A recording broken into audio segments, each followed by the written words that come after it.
Hello my lovelies and welcome back to my channel. As you can see, it's at a different angle today because I am just using my phone holder right now, the little toast guy. So that's gonna be from a different angle. I'm going to do a chapter for y'all, so you have something to listen to before going to bed tonight. Nothing really new to report. I blew out my hair yesterday, so that's why it looks like this, and that's why you can see how bad and tiny my bangs are. They're also not even, which this has made me realize. So, that's frustrating, but it's whatever. I really hate that it does that. So, I'm just glad I don't have short hair, because if they all did that, imagine I should never have a bob. Okay, let's see. Where were we? I'm not done a cliffhanger. If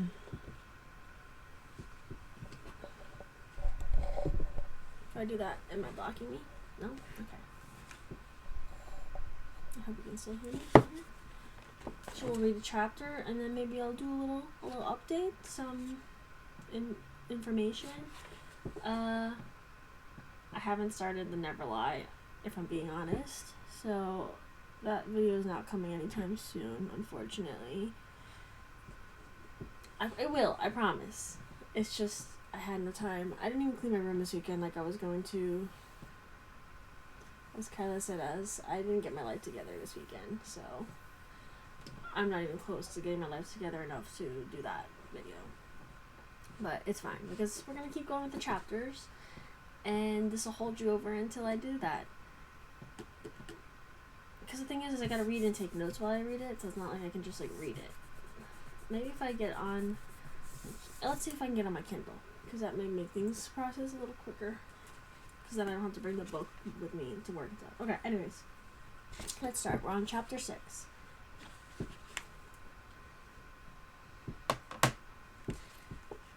We ended with he'll explain why he was in an alien documentary, and she's gonna explain, I think, about the vineyard and why it's unpopular, or what she knows about his vineyard, and why nobody, why they're old or whatever. Okay, dusty ass has-beens. That's what it was. Okay. They were the adult version of Hansel and Gretel, except instead of breadcrumbs, they were leaving crumbles of manchego in their wake. Somehow, Julian wasn't surprised by this turn of events.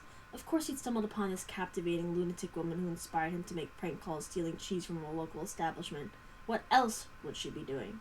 He couldn't quite locate the wherewithal to be exasperated with her. However, who could be upset over anything when she was smiling? Not him. Especially when two very prominent emotions were crowded everything else out. Number 1, he was pissed the hell off. Wanted to go back into uncorked, and knock some teeth out of the manager's head, which was unlike him in every way. He wasn't a violent man. He'd been in a few scrapes as a teenager, but he never experienced that hot surge from his belly to his throat before, like he felt when he'd seen Hallie being yelled at through the window. Who could shout at this human sunflower? None of my business, his head tried to tell him, but his gut compelled him to storm inside and stand between her and any sort of negativity. Not on my watch. Number 2, an encroaching sense of dread tightened his arm around the sack of groceries. Dusty as has-beens? Those words cycled from one corner of his brain to the other, back and forth, so unlike the phrasing he was used to hearing describe Voss Vineyard. Institution, legendary, a cornerstone of the industry. They stopped at a trash can where Hallie had rid herself of countless cheese samples, though she stubbornly held on to the Parmesan. Before I tell you anything, she started, squaring her shoulders and taking a deep breath. That did nothing to settle his nerves. I want you to know that I, personally, do not share any negative opinions about your family's vineyard. Case in point, I ping on the toes of my beloved old stomping grounds. I value tradition and history, and those are both words I would use to describe Voss. It's part of St. Helena, but it, well, in recent years, some might say, the dread deepened. Don't soften the blow, Hallie, let's have it. She nodded once. The fire was a setback to a lot of established wineries. They tried to recover, but the pandemic came along and knocked them out. Now there is a flood of competition from the buyers of those turnkey wineries. They've come along and modernized their operations, found new ways to lure in the crowds, and Voss... She wet her lips. According to what I've heard, it's still in recovery mode, while all the new kids are expanding, bringing in celebrity spokesmen and conquering social media. Bolts twisted on either side of his jugular. He found his mother's request that he attend the Wine Down Napa Festival a little odd, but he didn't anticipate this. How bad were things? And was he still so unwanted in the family business that she wouldn't even ask for his help in a desperate situation?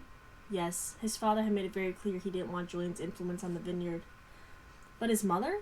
Maybe she had even less faith in him than he realized. After his humiliating behavior after the fire, could he blame her? My mother mentioned none of this, he managed. I'm sorry, Hallie offered him the Parmesan, lowering it back down to her side when he declined with a curt headshake. I'm more of a goat cheese type. She did a double take. Okay, Satan. She nudged him in the ribs to let him know she was joking, and he barely registered and barely resisted catching her wrist, keeping her hand there, near. If it makes you feel any better, I got extremely drunk last night on a bottle of Voss Sauvignon Blanc. She trailed off, her face losing some of its rosy color. What's wrong? He asked, concerned. Just how much had that scrawny manager upset her? I'm going back in there, he growled, wheeling back toward the shop. No! She caught his elbow, stopping him. I'm okay. Clearly that wasn't true. Too much Parmesan? No, Suddenly she seemed unable to look him in the eye. I just remembered I forgot to tip my Uber driver from last night, and he was really good. He even waited for me while I made a stop. Why did she sound almost winded by the oversight? You can tip after the fact. Yes, she looked right through him, glassy-eyed, her color high. Yes, I can. I will. Does this hangover have anything to do with the decision to burgle cheese? No, she visibly shook herself, but her color was slow to return, voice slightly unnatural. Maybe a little. But it didn't help matters when the tweed twit walked into Cork's like an entitled troll and made off with 24 wine glasses, claiming uncorked to need them more. Ah. Irritation snaked through him all over again. I'm extra glad I didn't give him a selfie. Speaking of which, they walked down the sidewalk while Hallie tried and failed to tuck the cheese bag into the front pocket of her jeans. Honestly, she was a constant jumble, and he couldn't seem to take his damn eyes off her nonetheless. What alien documentary? It's nothing, he responded briskly. No way, it's enough. No way, it's nothing, she laughed, and he was relieved to see her looking less pale than a moment ago. Also, you promised an explanation, boss. I demand satisfaction. A corner of his lips tugged. Yes, I'm aware. I just don't like to talk about it. I highly doubt that's something you want to talk about when you're such an academic. That you were in something maybe so frivolous. Yes, I'm aware. I just don't like to talk about it. You just caught me committing a robbery. Give me something. He grew momentarily fascinated by her cajoling smile. Hangover or not, she still had her glow, didn't she? Her brand of discombobulated beauty, and a lot like the first few times he'd been in the presence of Hallie, the pressure of his schedule seemed to have receded. But it tried to roar back into focus now, demanding he regroup. His watch became heavier on his wrist, minutes flying by without being accounted for. Right, I'll explain, but I have writing to do. She blinked at him. And he nearly leaned in to get a better look at the black circle around her irises. Is that what made their color so distracting? He could take half an hour, couldn't he?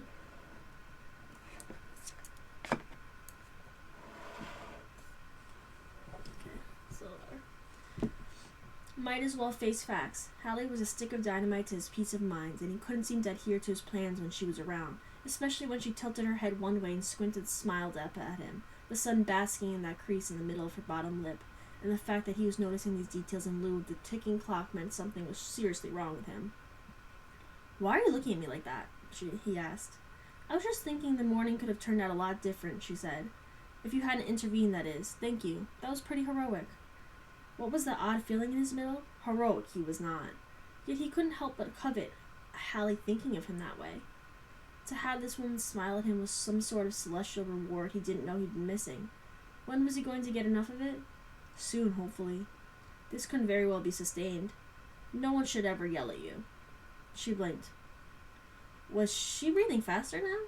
He wanted to know, wanted to get close and study her and mentally file away the patterns of her behavior, the pathways to Hallie's smiles. Thank you, she responded finally, quietly, as if she couldn't get the breath for much more. And it was little wonder why, after her altercation with the manager, he really should go back in there. Would have, if she didn't beam a grin at him and turn in the direction of the path that would lead to Voss Vineyard. The path he would have already gone if this unruly woman hadn't dragged him from his routines in such an adorable, no, criminal way. I still want to know about the alien documentary. I suspected as much, he muttered, ignoring his watch. A few years ago, I was asked to be part of an untitled documentary film, a student film. I assumed it was a semester project, something they would be turning in for a grade, so I didn't read the fine print on the release form. Okay, for someone so exacting, I highly doubt that's a mistake he would normally make. So, that's interesting. He shook his head over such uncharacteristic negligence on his part. Right. They asked me to speak on camera about the timekeeping methods of the ancient Egypts. I was not aware that my theories would, in a roundabout way, support their belief that aliens are responsible for influencing certain time-measuring devices. They got a B- on the film, but somehow it was picked up by Netflix, and now I'm an unwitting participant in an alien documentary. My students all find it very amusing. And you clearly do not. Correct. Reluctantly, he added, it's called Time Martians On. It's funny. She slapped a hand over her mouth and let it drop, giving him a sympathetic look. Sorry, but that's extremely clever. I suppose it is, he admitted. Unfortunately, I was not, and now I'm on film talking about a very important subject, and they've edited it in a way to seem that I appear to be very passionate about the existence of aliens. Looking ahead, she said something under her breath. It sounded like, how did I not know about this? He must have heard her wrong. And then he got distracted by the way a dimple appeared in her cheek when she tried to bury a smile. It was adorable, really, and he had an insane impulse to fit his thumb into it. Put his thumb in her dimples? That's weird. Ah! My apologies. Oh, it's gonna happen again. Oh, God. Okay. My apologies. Sorry, I can't. My leg is asleep. Oh, I didn't take my fucking calcium. That may be a reason. It's always asleep, but that's why it feels worse than usual. Okay. Sorry, I gotta touch my hair a million times, you gotta move a million times. Okay. You're lucky I don't have Netflix, or I'd be watching that sucker tonight with a bowl of popcorn. Don't have Netflix? He couldn't hide his shock. Their documentary section alone is worth the membership. Time Martians On notwithstanding. Oh no, she deadpanned. I can't believe I'm missing on all that excitement. Whatever his expression, he guessed it was affronted. It made her giggle, the sound making him swallow thickly. Oh, come on, there are worse things to be passionate about, she said. At least it wasn't a Bigfoot biopic. That makes me think of the book, Book Lovers. The giggling was over then? That's the only silver lining. Oh, I don't know. Amusement spread across her face and a corresponding ripple went straight through him. It was kind of nice watching Tweed Twit get starstruck in the midst of his tirade again. It's me. They reached the beginning of the trail leading to the vineyard. He needed to wish her a good rest of the weekend and be on his damn merry way, but he hesitated. The full half an hour hadn't passed yet. Changing his plan of action twice in one morning would throw off him even more, wouldn't it? Why does it keep doing that? It's like sliding. Oh, because I keep hitting the wire. What the heck? What the heck? I should have stuck to my normal system because clearly this one doesn't work very good. Let me see if I put the wire over here a bit. And back this up. Better. Oh, foot's asleep again. I need a new system of where to sit and do this because my foot is falling asleep that quickly. Okay. Okay, biopic, wasting his time. Okay, changing his plan of action twice in one morning would throw him off even more, wouldn't it? Yes. So he might as well keep talking to her and ignore the relief sinking into his gut. Where did you go to high school? He asked the question without thinking about it because he was genuinely curious, not just making the necessary small talk as he tended to do with women. He needed to know where a woman like Hallie sprang from. Okay. A few beats of silence dragged out. Very briefly, her smile dimmed and his stomach dropped with it. Napa High, she said, continuing on without giving him a chance to process that bombshell information. You would have been 3 years ahead of me, I believe. A cool senior. Her shoulder jerked. I'm sure our paths didn't cross very often, but they obviously had, and he'd forgotten. How? Who wouldn't remember every detail of Hallie? This was why she'd been disappointed in him the first time they met. Now he made the blunder twice. He'd been terrible at the job of full-time provider of smiles for this woman. I'm sorry, I didn't realize... Stop.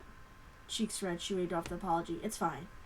Uh-oh, not fine. Definitely not fine. He needed to get that smile back on her face by the time they parted ways, or he wouldn't sleep tonight. Let me guess, he said, equally determined to find out more about her, for more reasons that couldn't possibly be wise. You were in the drama club?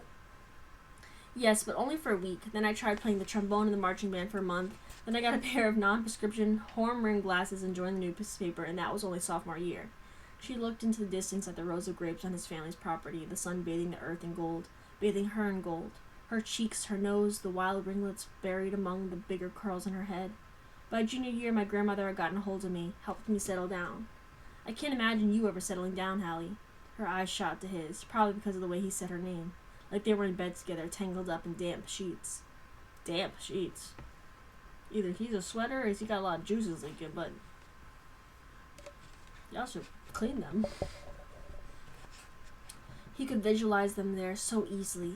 He could feel himself liking what they did there, loving it, to such a point that coming back down would be difficult. His reaction to her was flat out difficult. It was too much. She wet her lips. Well, she had a way of reining me in, or maybe I just felt at home with her and I could relax, focus. I'm a little untethered without her around. If she was there this morning for the cheese show, she would have said something like, Hallie, all that glitters is not gold, or an empty vessel makes much noise. And I would have sighed, or maybe even argued with her, because not every situation can be summed up with a proverb. But I probably wouldn't have felt that need to steal the cheese in the name of justice either. Maybe I've been wrong all along and those proverbs are golden, or at least a way of saving bail money. She took a much-needed breath. Interested as he was in what she was saying, he'd actually started to get worried. It's terrible how you only realize these things when it's too late. It is. My father, he hasn't passed or anything, and God knows our relationship was never perfect. But I often find myself discovering meaning in something he told me right out of the blue. It'll just be relevant. He went on speaking without considering his words. Odd behavior for him, and measured. Normally everything he said out loud was weighed and measured beforehand. Your grandmother sounds like someone worth missing. He didn't realize he'd stopped breathing regularly until a smile formed on her mouth again. Again, he had a sudden urge to touch, to stroke her cheek, so he slipped his hand into the pocket of his shorts. Thank you. I like that. And she is. They just kind of looked at each other, her face turned up to the sun in deference of his height. Maybe she stooped down slightly so she didn't get a crick in her neck. She never quite pushed me as far as she'd hoped, or she left before she could. The library, the town library, they've been asking her to landscape their courtyard for years. She kept saying no. She asked me to do it instead. It would be the biggest project I've ever taken on, the one that required the most commitment. I don't know, she wanted me to realize my potential to knuckle down and nurture something. The topper on her master plan cake. She shook herself as if embarrassed she had even been speaking for so long, as if he wasn't praying she'd continue. Wow, I've definitely taken up enough of your time. You came into town for a quick stop at the store and ended up sympathizing with the burglar. Abruptly, she held out her hand for him to shake. Friends, Julian? When he didn't take her hand right away, she shifted right to left. I appreciate what you did for me this morning, but, wow, it really did make it obvious that we probably should be the kind of acquaintances that wave at each other in the store, right? Yes, that was true. Totally true. That didn't mean he enjoyed parting ways with her. Didn't like it last night, either. But if it had to be done, and since it did, he definitely preferred it happen as friends.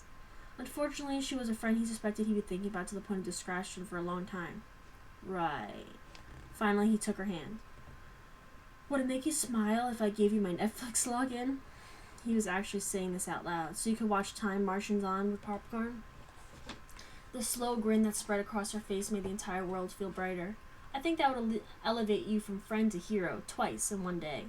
How in God's name did he forget being in the same place at the same time as her? She must have been dressed up for Halloween at the time, or been wearing a potato sack that covered her head to toe. Those are the only explanations he could muster. Then I'll text it to you, he said, shaking her hand. Enjoy. Hands dropped to their sides, they hesitated a moment, then turned and walked away.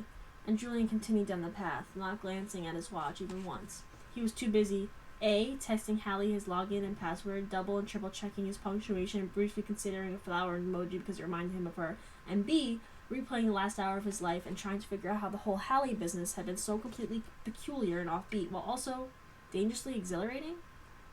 However, when he saw the white envelope sticking out of a tree stump ahead, an envelope with his name looping across the front, he had a feeling the day was about to get even more peculiar. And he was right. Oh, I forgot she had this idea to write him a note about how she felt and leaving in his path like a weirdo. Okay.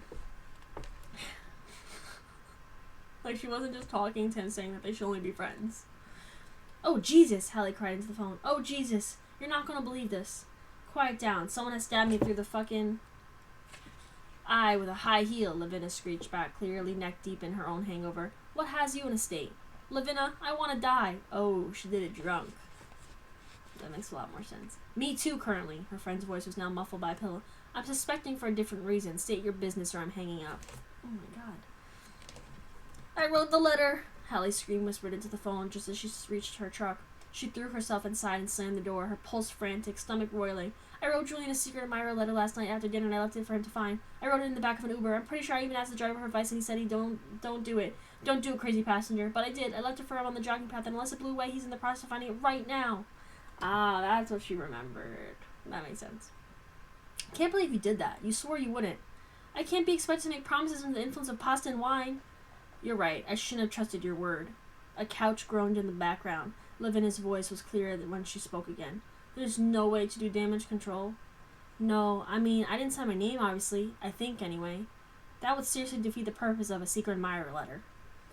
Her phone dinged to signal a text message. Julian's Netflix login. He saved her from a troll in tweed, rekindled her belief in good deeds and noble men, made her heart beat like it finally remembered how, and given her his Netflix password, which was calendar, by the way. This man. And in return, she'd word vomited her admiration of him in a torrent of compulsiveness. I can't even remember what I wrote. Hallie dropped her forehead onto the steering wheel. Please tell me the morning dew blurred the ink or the whole thing blew away. Please tell me that's possible and Julian Voss isn't reading any drunken ramblings right now. I'm sure it blew away, babe. No way I'm that lucky, huh? Doubt it.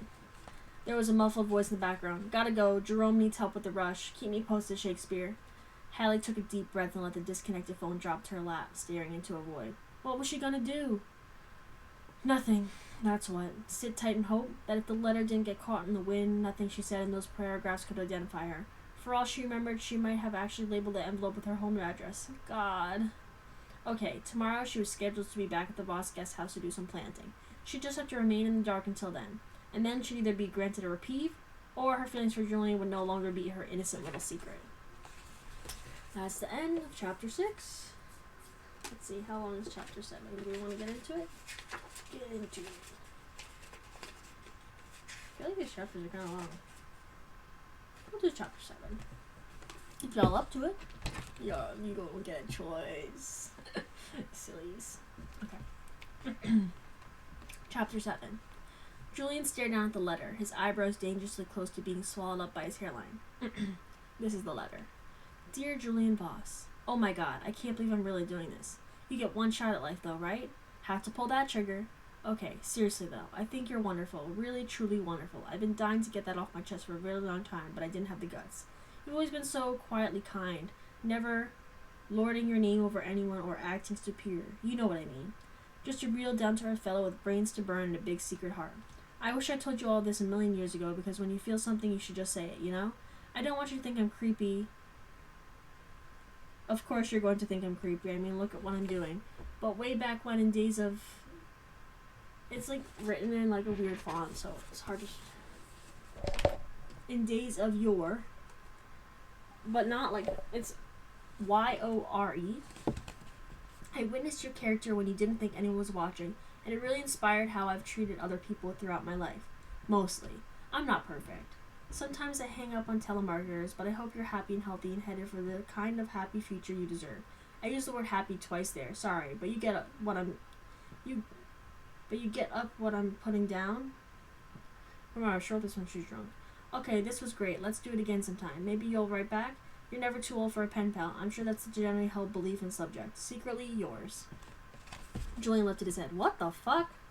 A secret admirer letter. He turned the envelope over in his hand, searching the back of the paper for some sign of the prankster's identity, because that's definitely what this was, a prank. But there were no clues to point in the direction of the person apparently trying to mess with him. Who the hell had written it? Who knew about his habit of taking the shortcut between home and town? A lot of people, he supposed. Anyone he jogged past on Grapevine Way in the afternoon, shop owners, or people who lived in the residential houses close to the top of the path. It could be any number of women, or men. He shook his head, scanning the lines one more time. Nobody wrote secret admirer letters these days. Contact was made through social media, almost exclusively, right? This had to be some kind of joke at his expense, but why? Who would go to so much trouble? As soon as Julian arrived at the guest house to find his sister loitering in the driveway, the mystery solved itself. Wow, how long have you been in town? An hour? He waved the letter. Barely made it off the plane before kicking off the psychological warfare. He thought his sister would write him a secret admirer letter saying how great he is. Yeah, okay, buddy. He didn't buy her confused expression, not for a second. Thanks for the warm welcome, Natalie said, skirting the bumper of her hatchback. Rented, based on the window sticker. Tone down the emotion before this family reunion gets embarrassing. Sauntering towards Julian, she eyed his letter as if she'd been never seen before. Yes. It is I, the prodigal daughter. I would give you a hug, but we don't do that sort of thing. Her smile was tight-lipped. Hi, Julian. You look well. The way she said it, with a hint of measuring concern in her eyes, made the back of his neck feel tight. The last time they'd been together in St. Helena on the soil of Voss Vineyard was never far from his mind. The smoke and ash and shouting and flames, the worry that he wouldn't do what needed to be done in time. He could taste the acrid burn in the back of his throat, could feel the grit that seared the back of his eye sockets, the 100-ton weight pressing down on his chest, making it impossible for him to breathe in the smoky air. Natalie scanned his face and looked away quickly, obviously remembering, too. How he lost his composure in a way that was so physical, he could only remember happening in snatches of sound and movement. One moment he'd been capable of thinking critically, helping his family, and the next, when he knew Natalie was safe, he'd simply gone dark. He'd retreated into the sooty house, closed himself in a back bedroom, and gone to a place where he was comfortable. Work, lessons, lecture notes. When he came up for air, days had passed while he'd been in a state of numbness, leaving his parents and Natalie to deal with the fallout from the fire. Unacceptable. He'd never go to that place again. What are you doing here? He asked, a little too sharply. Her chin snapped up. Fast, defensive, with her face to the morning sun, he catalogued the differences since the last time they saw each other. Natalie was younger than him by 3.5 years, making her 30 now. She had his mother's ageless complexion, black hair down past her shoulders, messy from the wind, constantly moving through the valley, although she continuously tried to smooth it with impatient palms. She'd arrived dressed for New York City, where she moved after attending Cornell. In black dress pants, heels, and a ruffled blazer, she could have walked straight off Madison Ave in the front of the yard. Need a bev. As for why Natalie was in St. Helena, Julian expected a practical explanation. She was in town on business, or here to attend the wedding of a colleague. He definitely wasn't expecting the reason she gave him instead. I'm taking a break from work. Okay, Vampire Sam. I'm taking a break from work. A voluntary one, she rushed to add, picking lint from the sleeve of her jacket. And if I have to stay in the main house with our mother, I'm pretty sure we'll fight enough to invoke the apocalypse, so I'll be crashing here with you. The muscle directly behind his right eye began to spasm.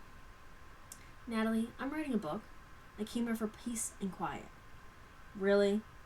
Genuine surprise, pleasure crossed her face before she hid it behind amusement. My brother, a novelist? Very impressive.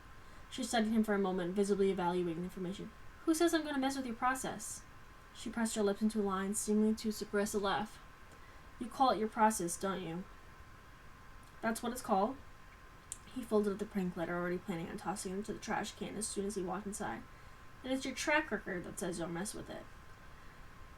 Natalie rolled her eyes. I'm a grown woman now, Julian. I'm not going to throw a kegger on your front lawn, at least not until I lull you into a false sense of security. When a rumbling sound started coming from his throat, she reached for the rolling suitcase waiting behind her on the driveway. Oh, come on, that was a joke. He watched in disbelief as she dragged the suitcase up the stairs, letting it smack loudly into each wooden step. Natalie, there has to be somewhere else you can take a break. Nope. The screen door snicked shut behind his sister, her heels tapping towards his kitchen. Juliet followed her, nearly wrenching the door off its hinges in the process. This couldn't be happening. Fate was determined to fuck him over. This guest house had been sitting empty for 4 years, and suddenly both of them were back, and at the very same time it had also been imperative to plant begonias. The women in his life were dead set on derailing his goals. At this very moment he was supposed to be in the shower preparing for the second half of his writing day. Julian arrived in the kitchen and watched his sister remove her jacket, hanging it neatly on the back of a chair. Thank God at the very least they had tidiness in common. Their father hadn't tolerated anything less growing up. When Natalie and Julian were younger, the driving force in Dalton Voss's life had been crafting wine before better than his father, to make the vineyard twice as successful and rub it in the face of his estranged old man. And when Dalton succeeded, when he'd been showered in accolades and became the toast of Napa, being better than his father wasn't as satisfying as he'd hoped. Nor did he have a son he found capable of bestowing his legacy upon. The fire was the final blow to Dalton's invincibility, so he signed over Voss Vineyard to his ex-wife as a parting gift in the divorce, and moved on to the next project, leaving this one behind for Corinne to assume. As badly as Julian wanted to believe himself nothing like Dalton, there were similarities, and he stopped trying to fight them. Did he resent anyone who interfered with his plans? Yes. Was he confederate? Perhaps. Perhaps not as much as Dalton, but they both craved perfection in every one of their undertakings. In a way, he'd even followed in Dalton's footsteps and abandoned the vineyard for the last 4 years. Just for a very different reason. Clearing the discomfort from his throat, Julian moved to the coffee pot and pressed the on button, the sounds of it warming up filling the quiet kitchen. Afternoon caffeine boost? Count me in. While removing mugs from the cabinet, he observed his sister, taking note of the bare ring finger on her left hand and raising an eyebrow. At Christmas, she emailed him and Corinne to inform them of her gain to the Tom Brady of investing. Had it been called off? Natalie caught him noticing her lack of harbor and glared. Don't ask. I'm gonna ask. Fine. She hopped up onto a stool and crossed her arms, mimicking his earlier posture. There's no law that says I have to answer. No, there isn't, he agreed, getting the milk out of the fridge and trying desperately not to panic over the minutes as they slipped away, one by one, right through his fingers. As soon as they drank this cup of coffee and squared the Natalie situation away, he would tackle his afternoon schedule. In fact, he would add extra writing time to put himself ahead. Julian's shoulders relaxed at the reassurance. I don't know a lot about the financial sector, but I know it's too competitive in New York to simply take a break. Yes, it's part of the doctrine. You don't leave New York City finance unless you die or get fired, right? She gestured to herself. Unless you're a unicorn like me and you're valuable enough to earn some leeway. I'm a partner at my firm, Julian. Stop hunting. I just wanted a vacation. And you came here? He paused for emphasis. To relax. Is that not what people do here, in the land of endless wine? Other people, maybe. Her arms dropped heavily to her sides. Just make the coffee and shut up. Julian gave her a dubious look before turning back around and doctoring the mugs with milk. +1 sugar from Natalie. Unless she changed her order in the last 4 years, that's how she took it. When he set it down in front of her and she sipped without comment, flicking him a reluctantly grateful glance, he guessed her ideal formula remained the same. It surprised Julian that he experienced a tug of comfort in that, knowing the way his sister took her coffee. They weren't close. Twice a year they exchanged emails to wish each other a happy birthday and a Merry Christmas. Unless his mother needed to inform them of the death of a relative, their line of communication was pretty inactive. Shouldn't she have contacted them about her engagement being called off? With 3,000 miles between them, he never stopped to wonder about his sister's personal relationships. But now, she sat in front of him, clearly trying to outrun something, and the lack of knowledge was a hole in his gut. Now all of a sudden you care? Like, why would you trust her to tell you big things when you clearly have never showed interest in her before? How long are you staying? The mug passed on the way to her mouth. I don't know yet. Her attention slipped over him. Sorry, I know unquantified times give you heartburn. It's fine, he said stiffly. Is it? She stared into her coffee. Last time we were here, I said it's fine, Natalie. His sister's mouth snapped shut, but she recovered quickly, even faster than he could begin to feel guilty for being harsh. So, she took a deep breath and exhaled somewhat unevenly. Have you had any heartwarming encounters with our mother yet? Perhaps not heartwarming, Corinne said from the kitchen entrance, unannounced. But positive and productive. That's what we aim for here, isn't it? Julian noticed the barest flash of hurt in Corinne's eyes over his sister's arriving without warning, or her offhanded sarcasm about their heartwarming relationship. It wasn't like his mother to be, or at least appeared to be, upset over anything. Natalie and Julian's stiff upper lip were genetic, after all. After his conversation with Hallie this morning, it was easier to notice a chink in Corinne's armor, however. Not only now, but the last time she stopped by, too. Oh, you're talking to someone? What? I was saying, sometimes I think about how I begged Dad for the skateboard at 15, and do I know how to ride a skateboard? So learn. I painted it. But the only thing I can do is stand on it. Good job. I'm doing something. Oh. Close the door, please. Was the vineyard in trouble? Would Corinne let the family business fade into obscurity rather than request a helping hand? He was almost afraid to ask. To find out if she had the same use for him as old Dalton. Namely, none. Sure, she'd asked him to participate in a festival, but that was far from hands-on. That was merely for the cameras. Since you're here, Natalie, I'll extend the same invitation I made to Julian. Wine Down Napa takes place in a week. A little Voss representation won't hurt. Will you be in St. Helena long enough to attend? Hold on, my throat is so dry.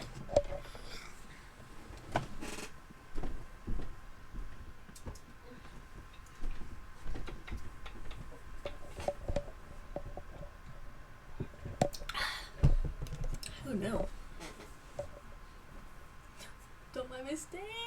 I ate stuff with soy sauce today, as you can tell.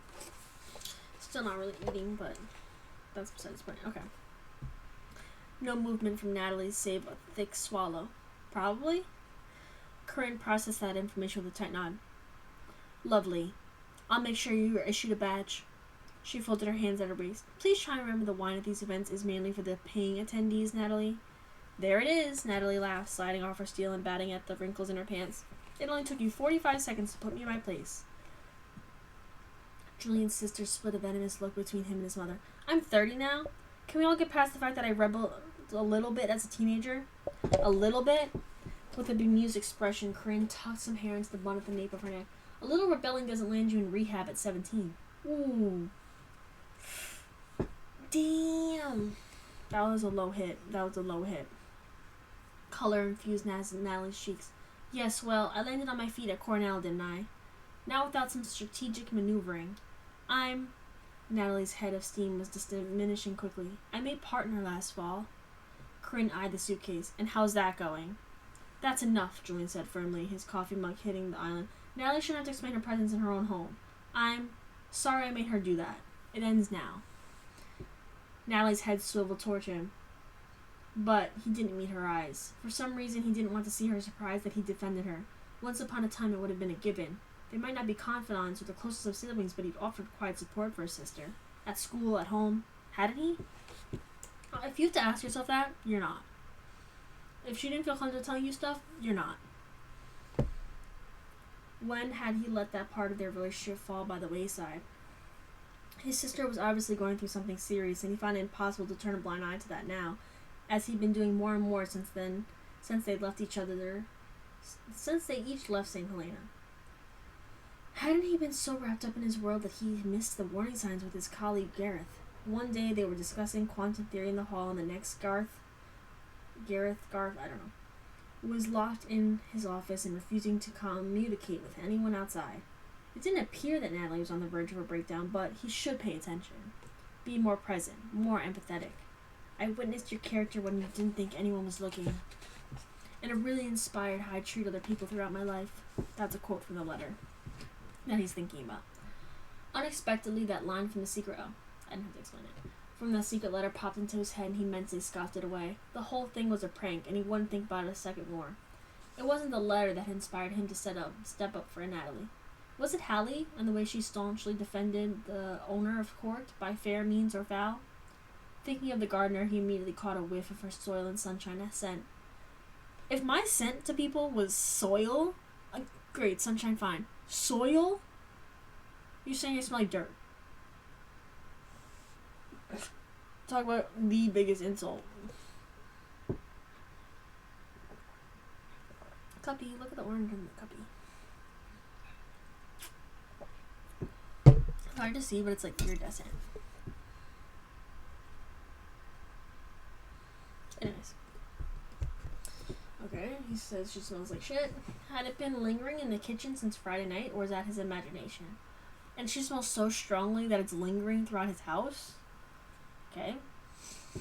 I don't like that, personally.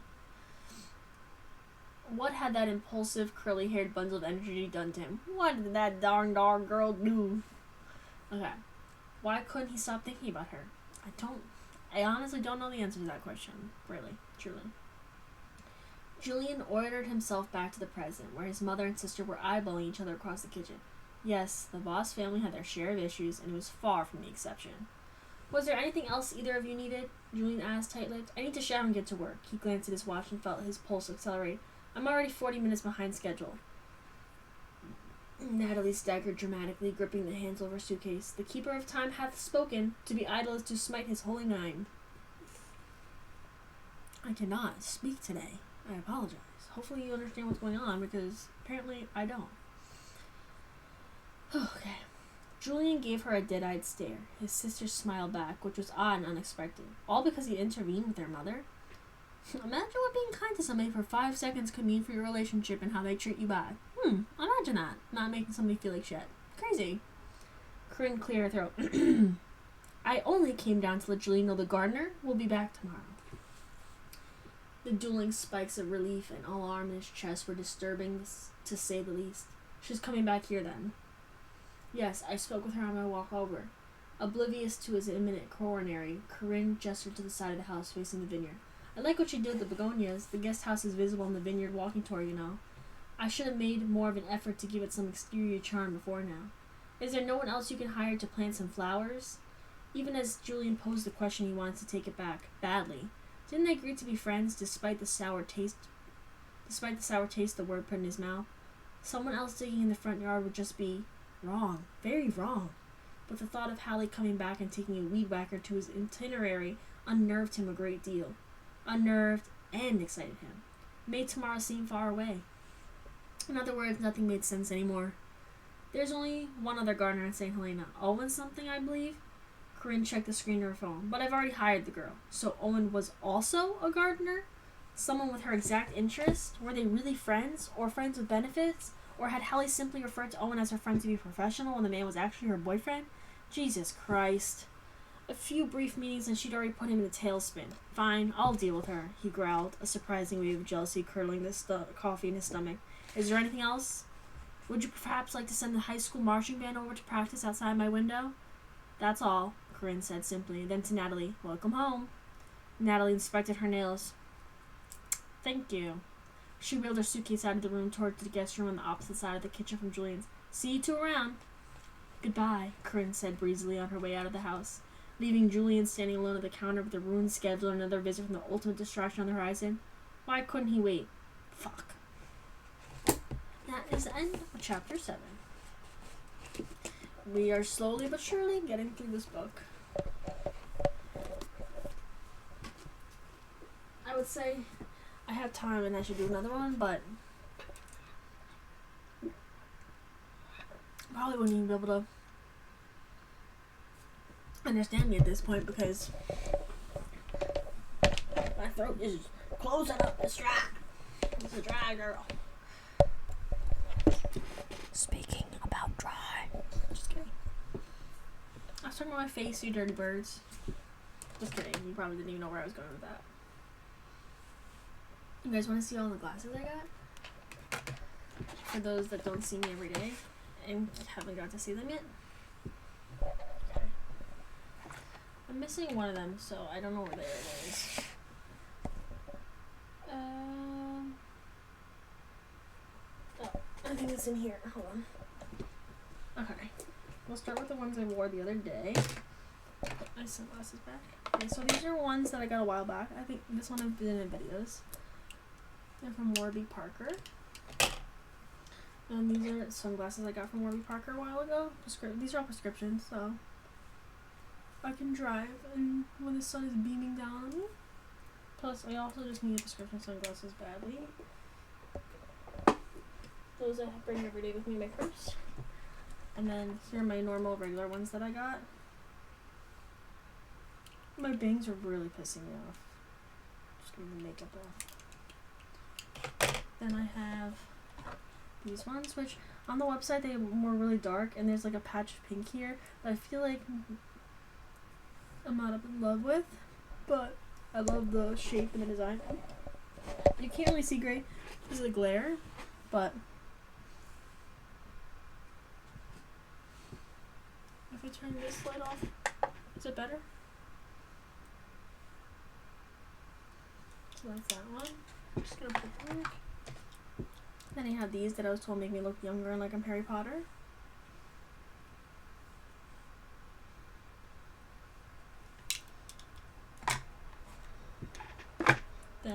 lastly, another pair of glasses are these.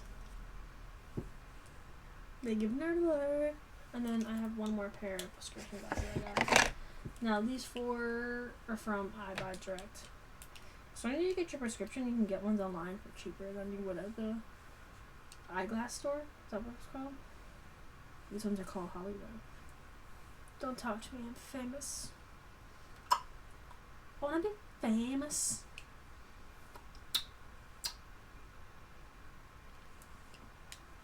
For those that used to have Vine, you get that reference. For those that didn't have Vine, you were too young. You shouldn't be watching this. And there's curse words. Okay. So, yeah.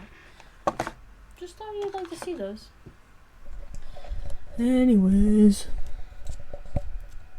I just love this. It makes me feel so professional and so serious. And it's so easy because I could just literally plug it into my phone. I don't have to figure out how to like set something up or anything. And I love this.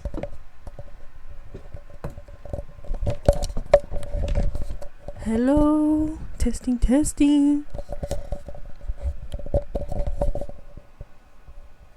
I wonder what this does.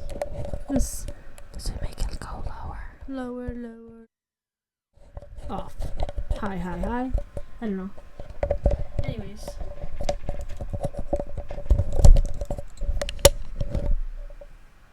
Anywho, I don't know what this guard is supposed to do.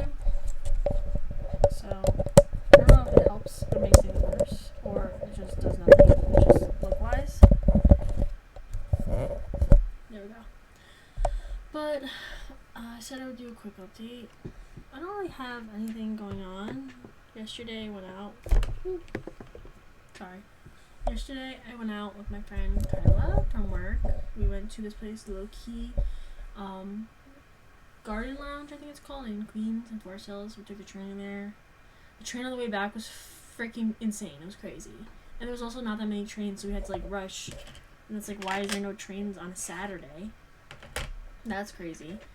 Friday, I went to see A Working Man with my dad. It was not bad. Belle and I found it funny, even though I don't think it was supposed to be funny.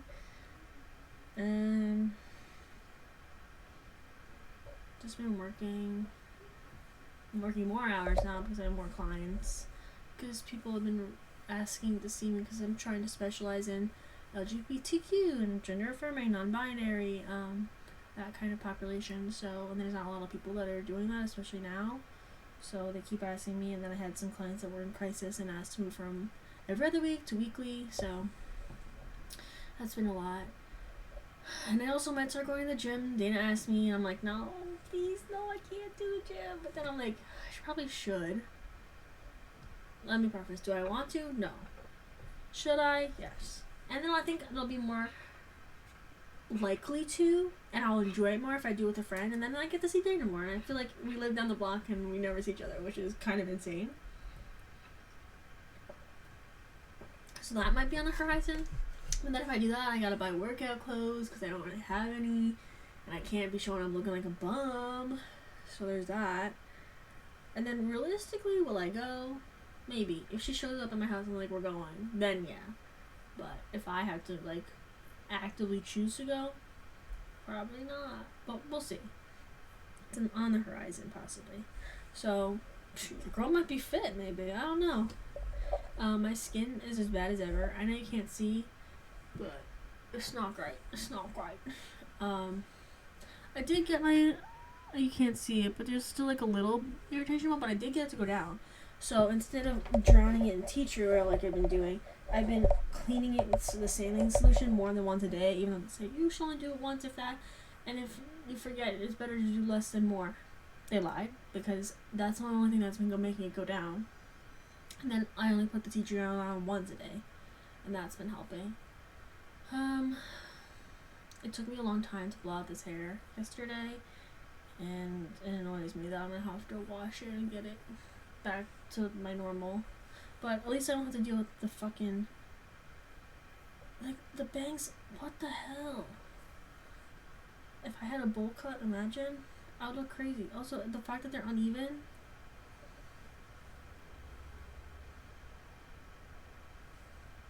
And then I'm like, I've been debating if I'm like, oh, but what if I just got normal bangs? This does not show up very well, but I don't know. I feel like it could be a vibe. But then I'll hate them, and then I'll be worried because it'll take even longer to grow out. So I'm not making that dumb decision right now.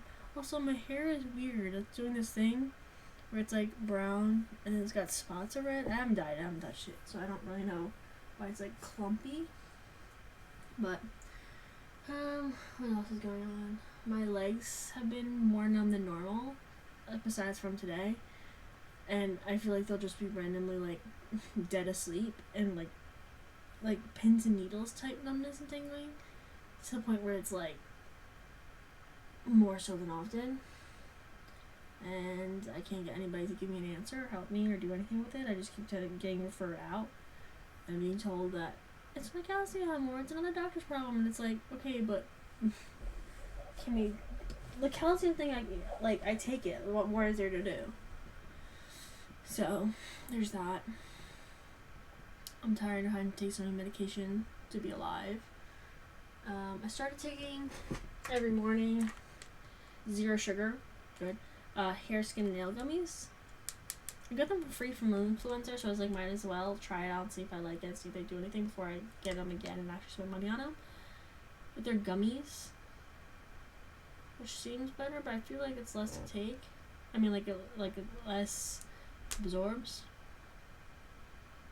There's color added to it, which makes no sense for a vitamin. Even though it says no artificial flavors and no dyes, but it literally says color added. I didn't take them today, so let's take them. They're strawberry at least, so they taste good. Gotta take 2. I'm gonna be honest, I haven't really seen a difference, so I'm probably just eating 2 gummies a day for nothing. But I wonder how long you have to take them to actually see results. And I wonder if because of my PCOS and my hormone issues, if these aren't enough to help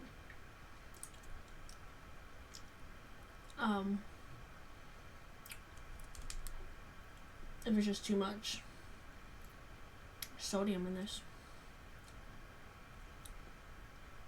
It's only 10 calories. I don't care about that stuff. But so I've been taking that. I also slowly just started taking this Myo and D-Chiro Inositol. I've been taking for like 2 days. And it says take 4, but he was obviously somebody take 2 a day, so I take 2. And it's supposed to, like, people that have PCOS like claim this is supposed to be good.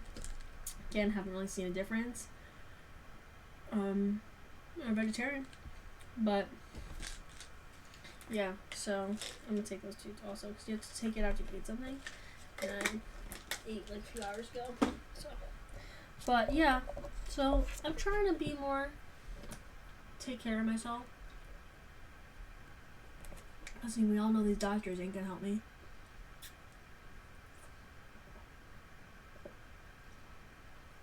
But I'm not really feeling a difference or feeling better, so that kind of sucks. Maybe if I start working out, but I hate working out. I hate it. I hate everything about it. I hate everything possibly about it. I'm also tired of like talking to people and like putting myself out there and like getting my hopes up and then feeling like crap because it goes nowhere or like it doesn't go where I want or it's just bad. So that kind of sucks. It also kind of fucks with your self-esteem a little when it doesn't go anywhere and you see other people like flourishing in that. And if I one more time get asked, oh, you're so pretty, you're so cool, why are you still single? Or, I love that this is asked every single time. And it's like, why do you think, oh, what brings you to, I am only on Hinge right now, but what brings you to Hinge?